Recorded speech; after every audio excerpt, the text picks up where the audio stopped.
Bizarre Brain Comics.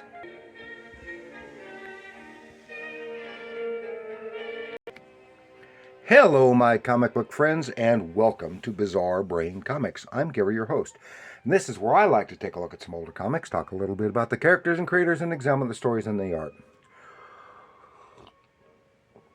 And this time, I want to take a look at this little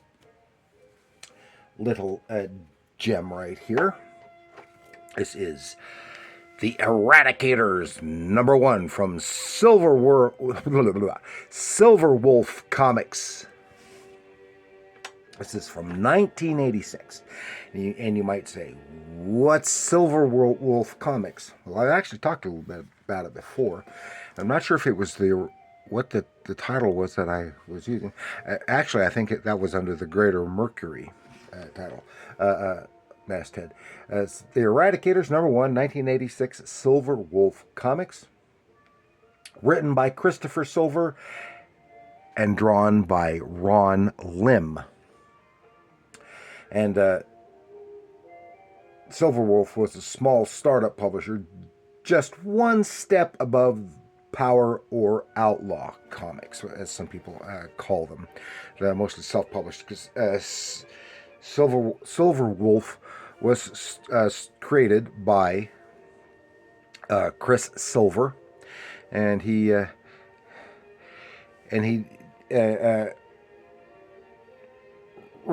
produced several comic titles, and well, we'll get into that. Chris Silver was founded Silverwolf Comics in 1986 and mainly worked with characters he created for his comics line. And Silverwolf ceased publishing in 1987 due to financial issues, but returned in 1989 as the Greater Mercury Comics, which is what I think I'd actually covered before, which ran into the early to mid 90s. Now, Ron Lim, our artist here, was born in 1965. He's an American comic artist, best known for his Marvel Comics work, as well as like X-Mutants, which he did before that. And he worked for Marvel Comics. He worked on best known for his cosmic titles, such as on the Silver Surfer and the Infinity Gauntlet, and other related titles. Now, I just read inside in the back the text page, and it was Chris Wolf explaining. Ron Lim drew this issue. He also drew issue 2 and issue 1 of another character of theirs called Grips,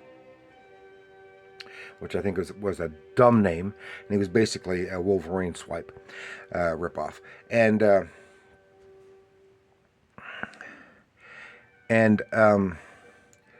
it's in there. It says, but issue 2 is going to have a different artist, and Grips is going to have a different artist, because suddenly, without any notice, this artist, he didn't even name him in there, but it was meaning Ron Lim,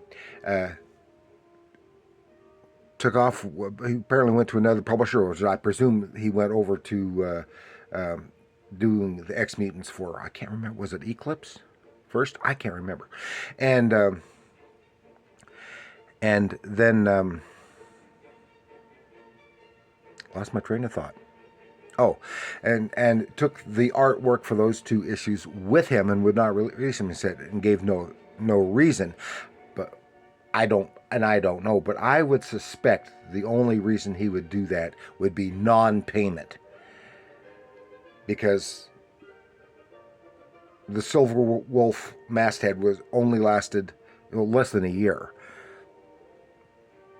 and that was for financial reasons. So I imagine it was probably non-payment, but I don't know that. That's just my suppositions. Now, the masthead, if you see it, you probably can't see it very well here. It has a really, really nice drawn wolf, and it kind of looks like it might have been, to my eye anyway, it might have been swiped from Wendy Penny drawing, but I don't know that.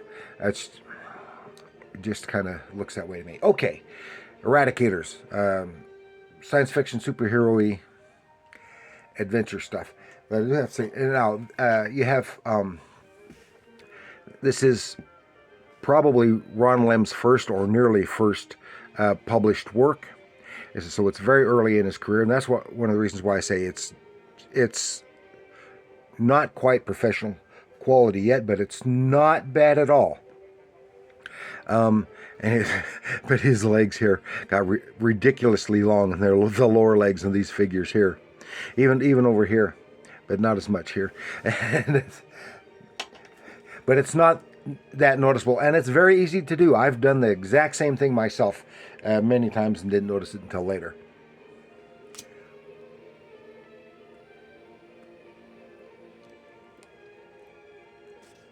So we are going to take a look in here. Oh, I wanted to mention though, the artist that they got to take over Grips, the Grips title, was Tom Vigil, who is also another popular, later a very popular mainstream professional comic artist.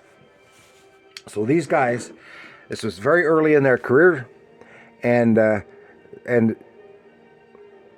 they both improved quite a bit in just a couple of years to become popular mainstream artists. So, and here's an ad for another one of their characters, the Fat Ninja, which was a tongue-in-cheek action adventure, which did cross over with some others. Anyway, we start here with our main characters in a park. This takes place in Sacramento, California. And they're just sitting there at a picnic table in a park, and you see these goons hiding around there, and suddenly it all bursts into action. Poof, poof, poof. All kinds of action. Blood, gore, violence, you name it. The Eradicators are a symbol of freedom, a symbol which must fight to stay alive. To admit defeat would be to let the ideal of freedom die, so they fight on to preserve the symbol and their power. Introduction, Book 1, Chapter 1. This is where we gives us our background. And then we go, where it gets our background, each character is introduced. This is Ran, and he is an alien character. And these goons are fighting, and he's talking about it. Then we flash back to his origins. He is from the Syrian Empire, and he is a refugee from that empire, from the Empress, who he gets away, and she sends the commando, the Master Eradicator, which is where the Eradicators get their name. The Master Eradicator, after him. And he is aided in an escape by, what's his name? Then it switches to first person again. It gets switching like this gets a little difficult to follow at first. And this is a rogue robot named Steck. Has various robotic powers, and he helped Ran get away, and they were being pursued, and suddenly someone else appeared on their ship who was going to help him. It's unspecified whether he is machine or cyborg or what, or whether this is just armor. And this is a guy character they call Lance. And here's fight. I mean, the method of storytelling is not bad at all, and the artwork is very decent. It's and it's obviously very early,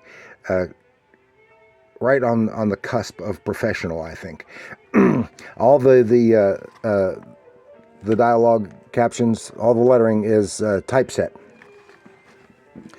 which makes it look a little bit odd, and has no nuance, but is fine. It's probably better than using bad hand lettering, which which would be well, never mind. And then they are allies and being pursued, and they are caught by just happenstance very near the planet Earth. And the ship is damaged. They're going down for a crash. Then we switch to another character in the fight, and we see him. He is Alex, and he has been trained by Lance. And so fight. But he also has powers, and then we get a flashback to his origin, which was 6 months before. He was out someplace and sees something in the sky, and it's the ship crashing. Smash, crash. And there's a young lady there too, which he doesn't know at the time. He doesn't know who she is at the time. And the ship crashes there, and both Lance and Alexander, what's his name? Yeah, Alexander and Alex, and the lady, Diana, I think is her name. And they are both there on the spot. And now we switch to her. She's doing some fighting, and then we get her part of that origin. After the crash, something come flying out of the ship and landed. Alex picks it up. It's a glowing sphere of some kind, and he picks it up, and it starts to shrink and shrink and shrink. They get close, and he tosses it to her, and it continues to shrink and shrink and shrink until it's nothing. Then this is when all our characters first meet. Then we're back to the present, which is 6 months after that first meeting, and they have been working together, and somehow it was that little sphere that gave both Alex and Diana some kind of superpowers. All the one I've seen displayed was of heat, and I don't know what else they are. I don't have any other Eradicators comics. I had one or two. I had this one before. I read it. So this is the first time I've read it since I initially read it in '86. So they know that they have been found out there and they're compromised. They head back to their safe house and said they're going to have to get ready and get their stuff ready and leave, because if they found them at the park, they can probably know where they are, where their safe house is, and which is true enough because we see more goons hanging around outside the house. So they try to finish up some last minute business when smash, crash, and they are under attack again. And they fight, whap, beat them all up. Some decent visual storytelling and some decent anatomy. Some of it is a little wonky. A pretty good perspective with the backgrounds, although it is kind of lacking in detail when there could be some. But what detail there is done pretty well. And this is the first time we see a display of Alex's power of heat, which just destroyed those guys.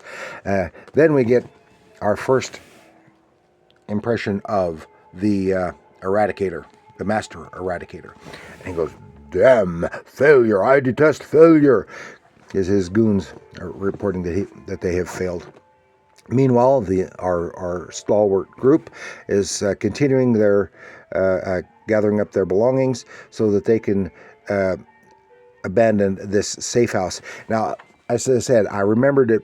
I read it once back then, and this is the only thing that I remembered from this book was the guy Lance. While they're packing up, he is packing up and hauling out his comic books.